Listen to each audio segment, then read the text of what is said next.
Hello, my name is Kim Norton and I'm running for re-election to the Minnesota House of Representatives in District 25B.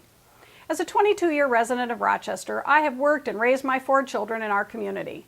I've been an active community volunteer, served on the Rochester School Board, including a term as board chair. I know my community.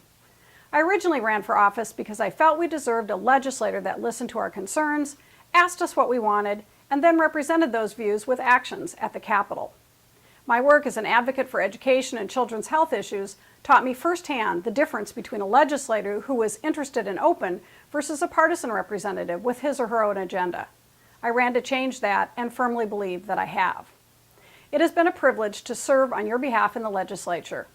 I have sought to be a public servant rather than a politician, and I think this approach has benefited our community over the past 6 years.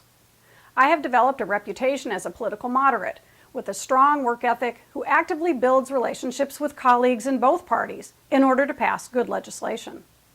I know my Midwest roots, my community, and my family values have shaped who I am. I want to protect the quality of life we have here in Minnesota so that future generations might also benefit from our lifestyle and values. Moving ahead, there's plenty of work to be done, especially in the areas represented by my committee assignments in St. Paul. In education, we must set good policy for preschool through higher education and provide adequate funding so that property taxes aren't increased to provide those core K-12 services and so that student loans aren't needed to pay for the skills necessary to work in today's job market. We must resist micromanagement and unfunded mandates and allow flexibility and local control so that decisions are made more locally and not top-down. We should support highly skilled teachers in order to produce students with the qualities necessary to succeed in the global marketplace.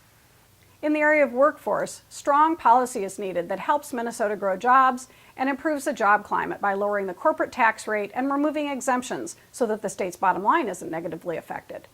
Putting Minnesotans to work may rest largely on the free market, but the state needs to clear the way of unnecessary roadblocks.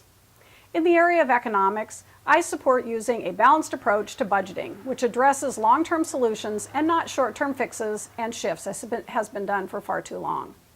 Protecting the middle-class working folks in our community and our state from the burden of high property taxes is a priority. Thank you for the honor of serving you, and I ask once again for your vote on November 6th.